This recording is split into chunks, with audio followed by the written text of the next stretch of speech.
Hello students, last lecture में हमने पढ़ा था नंबर्स का पहला सेशन हमारा हुआ था। आज मैं आपको नंबर्स के बारे में और बातें बता रहा हूँ। आपको एक बार याद दिला देता हूँ हम क्या पढ़ रहे थे।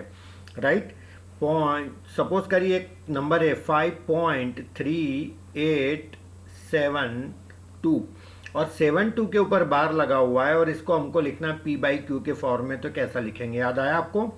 ये चीज़ें हम पिछले लेक्चर में पढ़ रहे थे। तो पहले तो मैंने ये बोला था इसको पूरा ऐसा लिख लो 53872, ना बार का टेंशन ना पॉइंट का टेंशन, माइनस।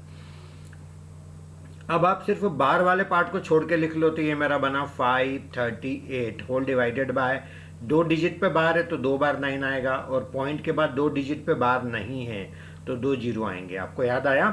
तो इस तरह से मैंने आपको सिखाया था पी बाई क्यू के फॉर्म में इस तरह से रिकरिंग नंबर जो होते हैं उनको अपन लिख सकते हैं। चलिए हम आगे बढ़ते हैं, कुछ और चीज़ें सीखते हैं। नहीं, अब मैं आपको ये बताना चाह रहा हूँ डिविजिबिलिटी रूल्स। कोई भी नंबर किसी नंबर से डिविजिबल होगा, उसके रूल्स क्या होते हैं। तो सबसे पहले अपन बात करेंगे 2 से डिविजिबल की। तो कोई भी नंबर 2 से कब डिविजिबल होगा? व्हेन यूनिट डिजिट इज 0 और 2 और 4 6 और 8, यानी कि इवन होनी चाहिए यूनिट डिजिट या फिर ये 0 होना चाहिए तो वो नंबर 2 से डिविजिबल होगा। ये इसका फंडा है। अब नंबर 3 से कब डिविजिबल होगा ये भी समझते जाइए। 3 से तब डिविजिबल होगा जब sum of digits must be divisible by 3।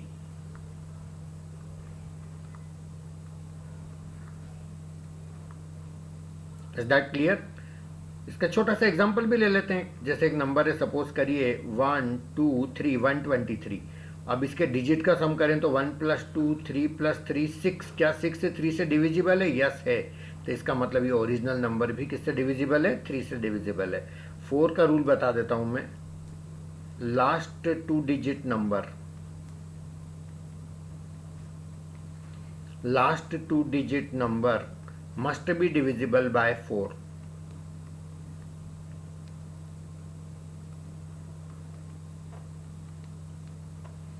must be divisible by 4। Last का जो 2 डिजिट नंबर बनता है वो किससे डिविजिबल होना चाहिए? 4 से होना चाहिए। फॉर एग्जांपल 172, तो ये लास्ट का 2 डिजिट ये 72 बन रहा है। 72 4 से डिविजिबल है? यस। इसका मतलब ये पूरा नंबर 4 से डिविजिबल है। Is that clear? चलिए अब 8 का भी बता ही देता हूं मैं। 5 और 6 का बाद में बता रहा हूं क्योंकि 4 8 16 इनके रूल काफ़ी मिलते हैं, याद रखने के लिए कंफर्टेबल है। तो पहले मैं 8 का बता देता हूं। तो 8 का रूल है last 3 digit number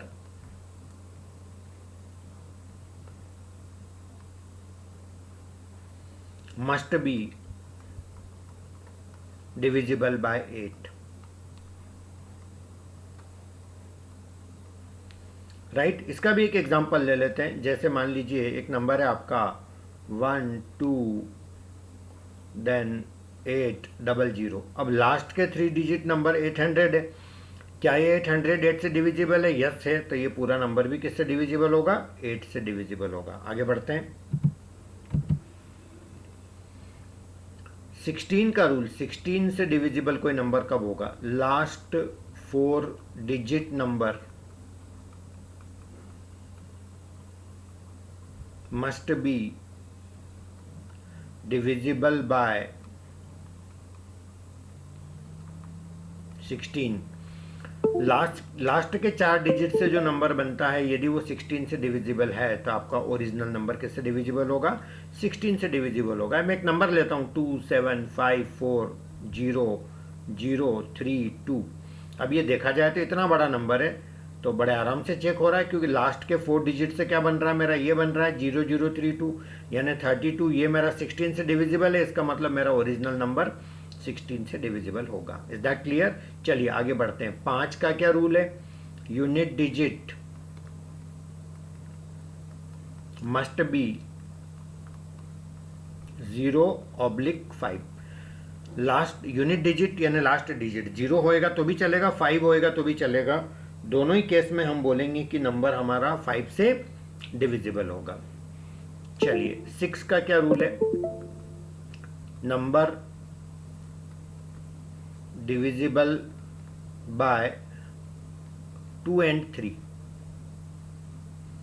is divisible by 6। यदि कोई नंबर 2 से भी डिविजिबल है, 3 से भी डिविजिबल है, तो वो पक्के से किससे डिविजिबल होगा, 6 से डिविजिबल होगा। फॉर एग्जांपल 24, क्या ये 2 से डिविजिबल है, 2 से डिवाइड हो रहा है, बिल्कुल। यही 24 3 से भी डिवाइड हो रहा है, बिल्कुल 8। इसका मतलब ये 24 6 से भी पक्के से डिवाइड होगा। Is that clear? चलिए अब आते हैं अपन 7 का रूल। 7 का रूल थोड़ा सा अच्छे से समझने का ट्राई करिएगा। सपोज मैं एक नंबर लेता हूं, जैसे फॉर एग्जांपल 1407, ये मेरा एक नंबर है और हमको चेक करना है कि ये 7 से डिविजिबल है क्या। तो उसका एक तरीका मैं आपको समझाता हूं। यूनिट डिजिट को कैंसिल करो। किसको कैंसिल किया, 7 को। इसका डबल कितना होता है, 14, वो इसमें से लेस कर लो। ये मेरा आया 126। Is that clear? तब तक करते जाओ जब तक आप एक को 2 डिजिट या 1 डिजिट का नंबर नहीं मिल जाए, एक छोटा नंबर नहीं मिल जाए। फिर ये 6 को डबल करो, 12, इसमें से माइनस कर लो, क्या बचा, 0। 0 7 से डिविजिबल है, यस है। 0 तो वैसे भी सबसे डिविजिबल होता है, तो ये ओरिजिनल नंबर हमारा 7 से डिविजिबल होगा। I hope that is clear. आप रास्ते में भी रुक सकते हैं। यदि 126 का आपको पता हो कि ये 7 से डिविजिबल है, तब आगे मत बढ़ो, ऐसे ही समझ आ जाएगा कि नंबर 7 से डिविजिबल है। अब एक नंबर देता हूं मैं आपको, एक और नंबर 721।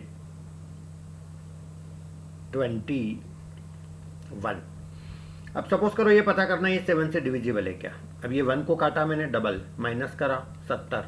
बस ये 70 7 से डिविजिबल ऐसे ही दिख रहा है, तो यानी ओरिजिनल नंबर 7 से डिविजिबल है। क्लियर?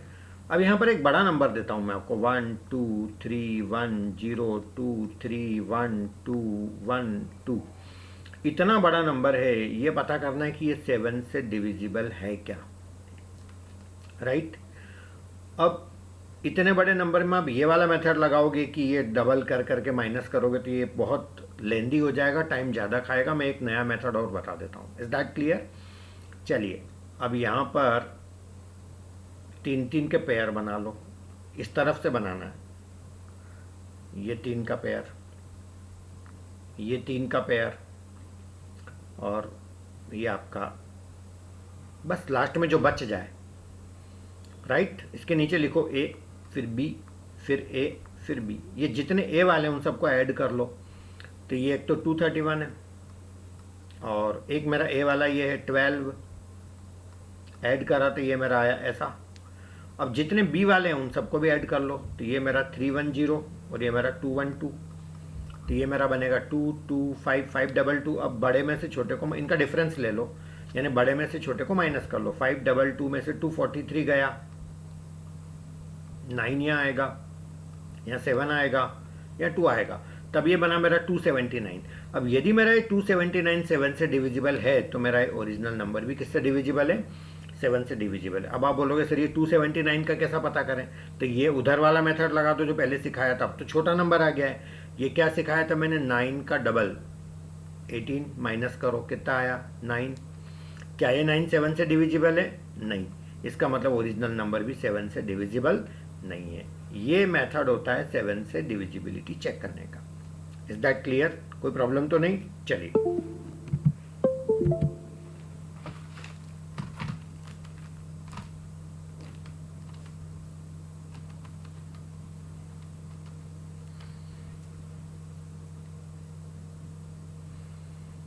3198886, ये एक नंबर और है, प्रैक्टिस के लिए आपको बता रहा हूँ। ये चेक करना है कि ये 7 से डिविजिबल है क्या। फिर इधर 3 के पेयर बनाए, ये 3 का पेयर, ये 3 का, तो यहाँ तो 2 ही पेयर बनाए, तो ये ए हो गया मेरा, ये बी हो गया। अब इन दोनों का डिफरेंस लेना है। टोटल क्या करेंगे, एक ही है, तो डिफरेंस लेंगे। तो 886 में से क्या माइनस करेंगे अपन, 319। चलो सब्ट्रैक्ट करके देखते हैं। यहाँ 7 आ जाएगा, 2 6 आ जाएगा, या 5 आ जाएगा, बचा 567। Is that clear? अभी भी पता नहीं चल रहा है 7 से डिविजिबल है क्या, वो वाला मेथड लगा लेते हैं। 7 का डबल 14, इसमें से माइनस करो 2, 42। क्या ये 7 से डिविजिबल है? डेफिनेटली 7 से डिविजिबल है। तो 7 6 या 42 होता है, मतलब ओरिजिनल नंबर मेरा 7 से डिविजिबल है। किसी को अभी भी यहाँ भी दिक्कत आ रही हो 42 में, तो आप इसको फिर डबल करके 4 जीरो कर लिया, जीरो सबसे डिविजिबल होता है, मतलब ये ओरिजिनल नंबर 7 से डिविजिबल होता है। एक चीज़ और याद रखना, the 7 and 13 has same rule. बस ये कि 13 के लिए यदि आप ये मेथड लगाते हो तो बिल्कुल अप्लाई होगा, अप्लीकेबल होगा। मैं आपको एक एग्जांपल से आपको बता देता हूँ।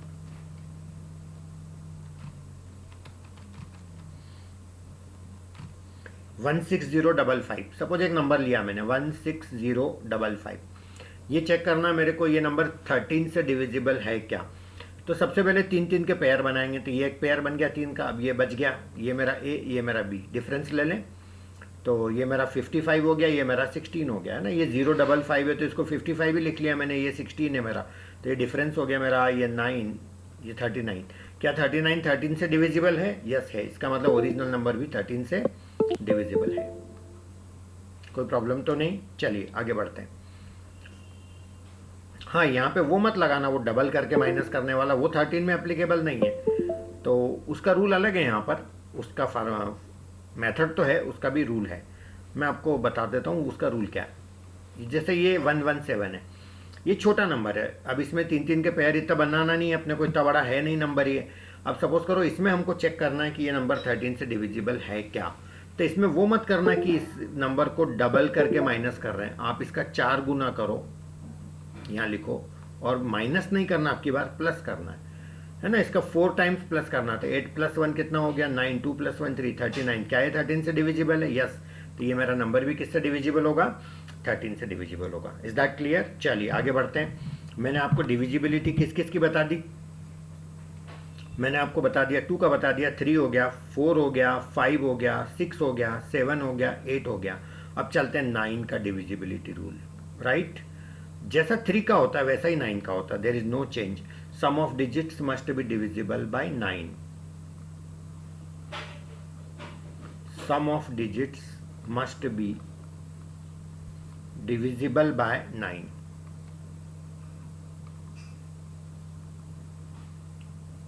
Is that clear? अब इसका एक एग्जांपल बताता हूं मैं आपको। जैसे सपोज करिएगा 8 7 3 2 5 1। क्या ये नंबर 9 से डिविजिबल है क्या? अपने को ये पता करना है, ठीक है। तो 8 + 7 कितना हो गया? 15 + 3 18 + 2 20 + 5 25 + 1 26। 26 9 से डिविजिबल नहीं होता है, इसका मतलब ओरिजिनल नंबर भी 9 से डिविजिबल नहीं है। थोड़ा सा स्मार्ट वर्क करके टाइम बचा सकते हो। 8 + 1 कितना? 9, छोड़ दो, 9 से डिविजिबल है। ये 7 + 2 कितना? 9, ये भी 9 से डिविजिबल है। तो बचा ही कौन? 5 + 3 8, ये 9 से डिविजिबल नहीं है। इसका मतलब पक्का है कि नंबर 9 से डिविजिबल नहीं है। तो थोड़ा सा स्मार्ट वर्क करके टाइम बचा सकते हो। अब कईयों को ऐसा लगता है तो छोटे छोटे रूल क्यों सिखाए जा रहे हैं, इनकी जरूरत है क्या? एग्जाम में क्वेश्चन आ सकता है क्या? डेफिनेटली आ सकता है, जिसमें यूज होगा इनका। एक क्वेश्चन मैं आपको बताता हूं। Find greatest 8 digit number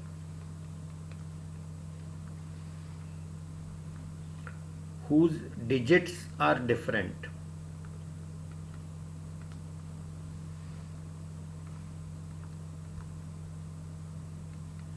and number is divisible by 9। ठीक है, चलिए अब कोई आपसे ये क्वेश्चन करे कि ग्रेटेस्ट 8 डिजिट नंबर, बस इतना सा बता दो, तो आप तो तुरंत बता दोगे 9999999 1 2 3 4 5 6 7 8 8 टाइम्स 9 लिख दोगे, ये हो गया।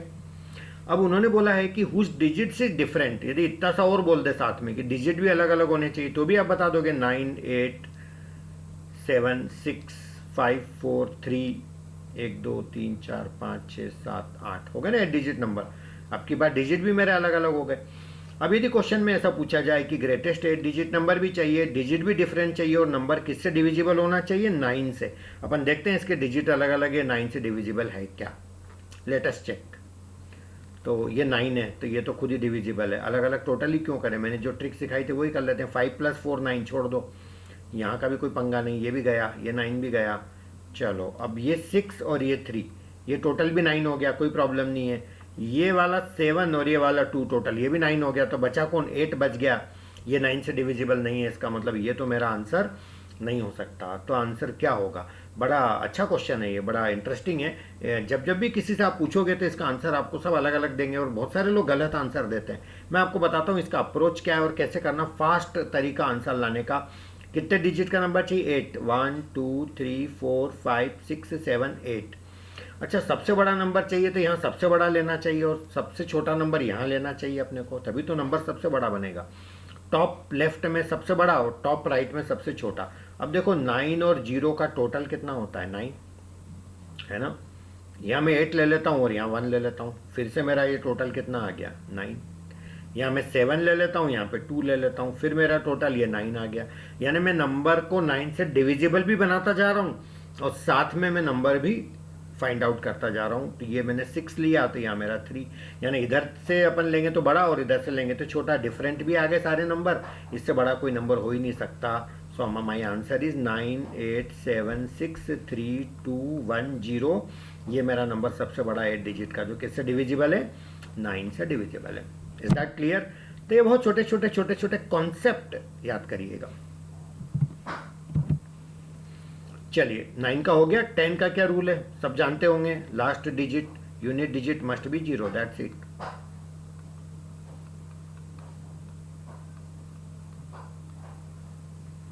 यदि नंबर 10 से डिविजिबल है तो उसका यूनिट डिजिट क्या होना चाहिए? 0 होना चाहिए। चलिए अब 11 का रूल बता देता हूँ। 11 का रूल समझ लो। सपोज एक नंबर लेते हैं 1 2 1 3 1 2 5 1। अब ये पता करना है कि ये नंबर 11 से डिविजिबल है क्या। ठीक है, यहाँ पे कोई पेयरिंग नहीं करना, बस यहाँ ए लिख दो, यहाँ बी लिख दो, यहाँ ए लिख दो, यहाँ बी लिख दो, यहाँ ए बी, ए और बी। चलो ए वाले सारे नंबर ऐड कर लो। 1 + 1 2 + 1 3 + 5 8, तो ये मेरा 8 हो गया। बी वाले सारे नंबर ऐड कर लो तो ये 2 + 3 5 + 2 7 + 1 8। 8 - 8 कितना आ रहा है? 0। क्या ये 0 11 से डिविजिबल है? यस। इसका मतलब मेरा ओरिजिनल नंबर भी किससे डिविजिबल होगा? 11 से डिविजिबल होगा। I hope that is clear. चलिए 12 का रूल बता देता हूँ। 12 का रूल होगा number must be divisible bye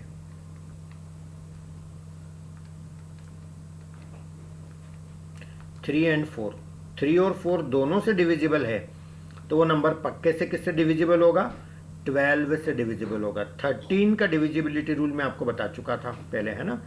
जो 7 का है वही 13 का, यदि आपका बड़ा नंबर है तो। और छोटे नंबर के लिए मैंने बताया था 4 टाइम्स करके प्लस करना। Is that clear? चलिए 14 का भी बता देता हूँ। 14 से डिविजिबल कब बोलोगे? राइट। 14 का रूल ये है, 14 से कोई नंबर तब डिविजिबल होता है जब वो 2 और 7 दोनों से होता है, और 15 से तब डिविजिबल होता है जब वो 3 और 5 दोनों से होता है। Is that clear? 16 का मैं आपको बता चुका था।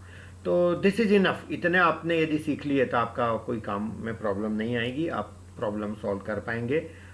तो आगे बढ़ते हैं अपन।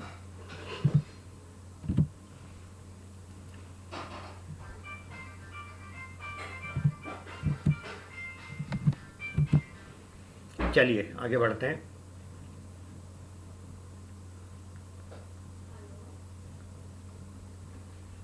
एक नंबर है 2 डिजिट का जिसके दोनों डिजिट अलग अलग हैं और उसका हमने स्क्वायर करा। सपोज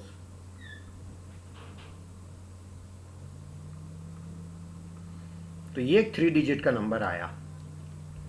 अब माय क्वेश्चन इज दिस कि ये ए बी सी डी सारे बताओ कौन कौन है। ए कौन है, बी कौन है, सी कौन है और डी कौन है।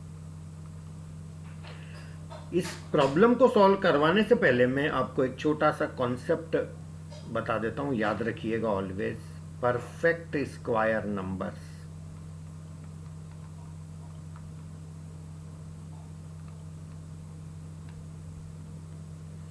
Do not and with 2 3 7 8।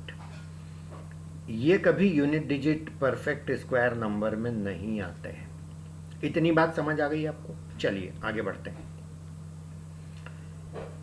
अब एक चीज़ मुझे बताइए कि यदि इस 2 डिजिट के नंबर का स्क्वायर ये 3 डिजिट नंबर है, तो ये मेरा जो नंबर है 2 डिजिट का, ये ज़्यादा से ज़्यादा कितना हो सकता है ना। 10 का स्क्वायर क्या होता है 100, 20 का कितना होता है 400, 30 का 900, और 31 का होता है, 31 का स्क्वायर होता है 961, और 32 का स्क्वायर होता है 1024।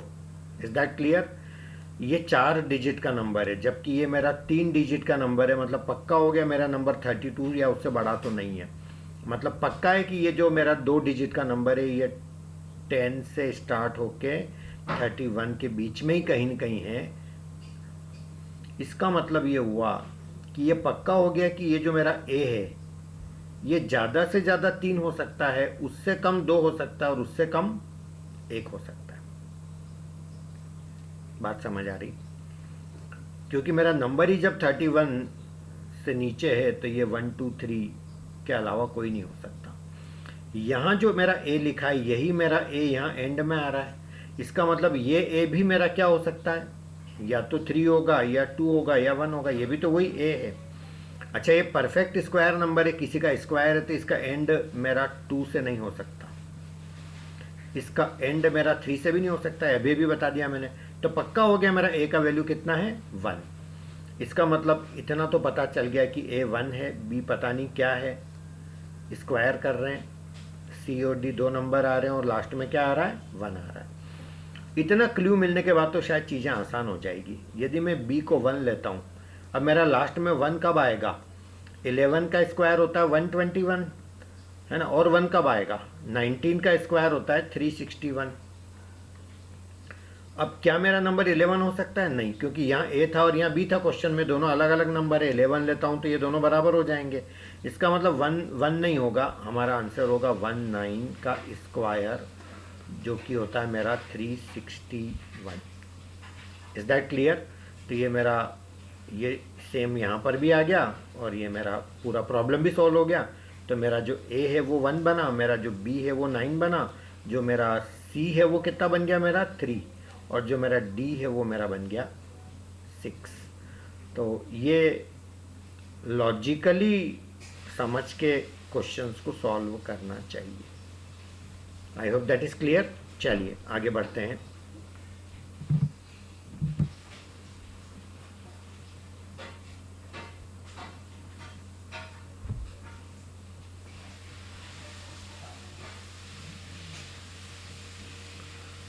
Now I am going to explain number of factors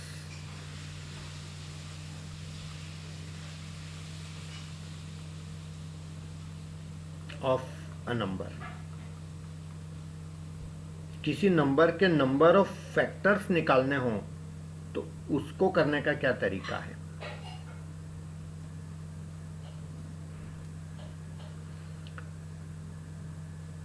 सबसे पहले एक क्वेश्चन लेते हैं अपन, फाइंड द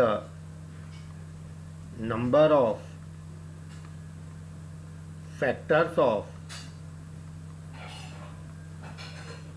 90। 90 के फैक्टर कितने हैं ये काउंट करके बताओ। अब 90 के फैक्टर कौन होते हैं समझते हो ना, जिनकी टेबल में 90 आता हो। Is that clear. 1 सबका फैक्टर होता है तो 90 का भी होगा। उसके बाद 2, देन 3, देन 5, 6, 7 की टेबल में 90 नहीं आता है, 8 नहीं, 9 आता है, 10 होगा, 10 के बाद 15 होगा डायरेक्ट, 15 के बाद 18 होगा, 18 के बाद सीधा 30 होगा। मुझे प्रैक्टिस है, मुझे पता है, इसलिए मैं लिख पा रहा हूँ। देन 45 होगा, एंड देन 90 होगा। यहाँ लिख देता हूँ मैं 90। Is that clear. काउंट कर लें, 1 2 3 4 5 6 7 8 9 10 11 और 12। तो 90 के कितने फैक्टर आ गए, 12 फैक्टर आ गए। Is that clear. चलिए अब ये एक्चुअल में ये लिख लिख के करना है, ये कब तक करोगे। और ये तो छोटा सा नंबर है, बड़ा नंबर हुआ तो फिर तो मुश्किल हो जाएगा। तो we try to arrive at a method, कोई फार्मूले पर हम आने का ट्राई करते हैं, राइट। चलिए अब हम एक काम और करते हैं, 90 के हम प्राइम फैक्टर्स करते हैं, प्राइम फैक्टराइजेशन। पता आपको, 2 से डिवाइड करा 45, फिर 3 से डिवाइड करा 15, फिर 3 से डिवाइड करा 5, फिर 5 से डिवाइड करा 1। क्या नहीं से मेरा जो 90 है वो है 2 इंटू 3 का स्क्वायर इंटू 5, ये मेरे प्राइम फैक्टराइजेशन हो गया। यहाँ पावर कुछ नहीं है तो 1 लगा दो, यहाँ भी 1 लगा दो, ये मेरा 90 ही तो है, 90 को ही तो मैंने ब्रेक करा। अब मैं आपको एक ट्रिक सिखा देता हूँ कि फैक्टर्स कैसे गिनना करो, कैसे फटाफट काम करना। पहले ऐसे प्राइम फैक्टराइजेशन कर लिया, अब जी ये जो पावर्स है इनको एक एक बढ़ा दिया करो। यहाँ 1 है तो यहाँ 2 लिख दो, यहाँ 2 है तो यहाँ 3 लिख दो, यहाँ 1 है तो यहाँ 2 लिख दो। अब इन तीनों को मल्टीप्लाई कर लो, 2 3 जा 6, 6 2 जा 12, दैट इज माई आंसर। ये फैक्टर्स काउंट करने का मेथड है। अब कईयों को लगेगा ऐसा क्यों, 1 क्यों इंक्रीज कर रहे हैं, है ना। हर एक बंदा एक जैसा नहीं होता, और होना भी चाहिए क्यूरोसिटी की, हाँ क्यों होता है। इस क्यों का रीज़न मैं आपको बताता हूँ, शायद आपको समझ आएगा।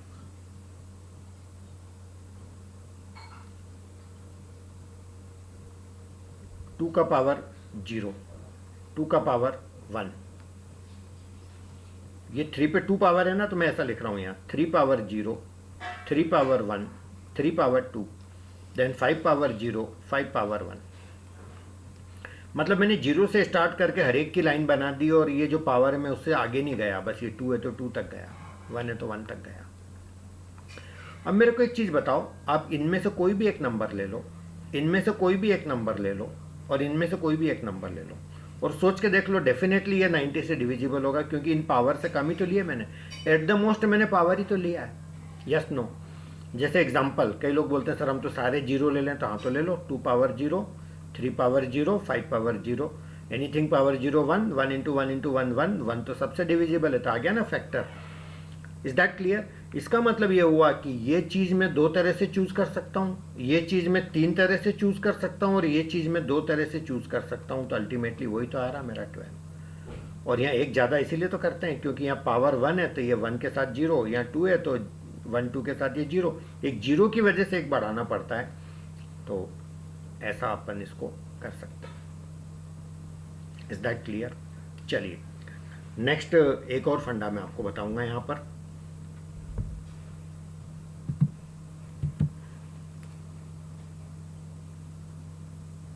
हाउ मेनी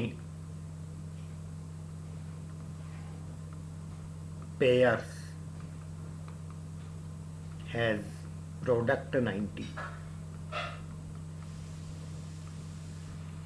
कितने पेयर ऐसे होते हैं जिनका प्रोडक्ट कितना होगा, 90 होगा। बड़ा सिंपल सा फंडा है। 90 के फैक्टर कौन कौन होते हैं, 1, देन 2, अभी भी बताए थे, 3, 5, 6, 9, 10, 15, 18, 30, 45, 90। ऐसे कितने पेयर होंगे जिनका प्रोडक्ट 90 होगा। 1 और 90 का प्रोडक्ट करो, 90 आया। 2 और 45 का प्रोडक्ट करो, 90 आया। 3 और 30 का प्रोडक्ट करो, 90। 5 और 18 का प्रोडक्ट 90। 6 और 15 90, ये 90। कितने पेयर आए, 6। यानी जितने फैक्टर है बस उसका आधा कर लो। Is that clear. तो हमारा आंसर हो जाएगा 12/2 यानी कि 6। क्लियर, कोई प्रॉब्लम तो नहीं। अब यहाँ पर कई लोग पूछते हैं कि सर यदि फैक्टर, नंबर ऑफ फैक्टर हमारे आधे नहीं हो पा रहे हो, यदि ऑड नंबर आ जाए तो क्या करेंगे। मैं वो भी समझा देता हूँ क्या करना है ना। ऐसा होता भी है। जैसे मान लीजिए मैंने एक नंबर दिया 36। अब 36 के फैक्टर बोलो, 1 2 3 4 6 9 12 18 36। Is that clear. चलिए अब ये 1 और 36 बन गया पेयर, 2 और 18 फिर बन गया, 3 और 12 फिर बन गया, 4 और 9 फिर बन गया। अब ये अकेला रह गया 6, है ना। तो आप ऐसा भी तो ले सकते हैं, 1 के साथ आपने लिया 36, 2 के साथ लिया आपने 18, 3 के साथ लिया आपने 12, 4 के साथ लिया आपने 9, अब बचा 6 अकेला, तो 6 से 6 ऐसे 2 बार लिख लो तो ये प्रोडक्ट आ गया आपका 36। तो आंसर आया 1 2 3 4 5। Is that clear? अब पहले तो ये फैक्टर गिनो कितने हैं, 1 2 3 4 5 6 7 8 9। अब ये 9 है तो आधा नहीं करना है, +1 करके आधा करना, ये रूल है। यदि आप आधा नहीं कर पा रहे हैं तो +1 करके आधा कर लो, तो ये आपका आंसर आ जाएगा 5। Is that clear? याद रखिएगा। और ऐसा हर जगह नहीं करना पड़ेगा, वहीं करना पड़ेगा जहां ये नंबर परफेक्ट स्क्वायर होगा। Is that clear? Perfect square numbers के ही ऑड नंबर ऑफ फैक्टर्स आते हैं। चाहो तो करके देख लो। एक और एग्जांपल, परफेक्ट स्क्वायर नंबर है 49, इसके फैक्टर कौन कौन है? एक तो 1 और कौन 7 और कौन खुद 49, दैट्स इट। देख लो आप, और कोई नहीं है। तो कितने फैक्टर आ रहे हैं इसके? 3। तो ऑड नंबर ऑफ फैक्टर्स उसी के आते हैं जो परफेक्ट स्क्वायर नंबर होता है। जैसे 16 है, 1 2 4 8 और 16, तो 1 2 3 4 एंड 5। तो ये परफेक्ट स्क्वायर नंबर के ऑड नंबर ऑफ फैक्टर्स आते हैं। इस पे बेस्ड भी क्वेश्चंस आते रहते हैं, प्लीज डू रिमेंबर। चलिए नेक्स्ट लेक्चर में आपके साथ और भी चीज़ें शेयर करूंगा। Thank you so much, have a nice day.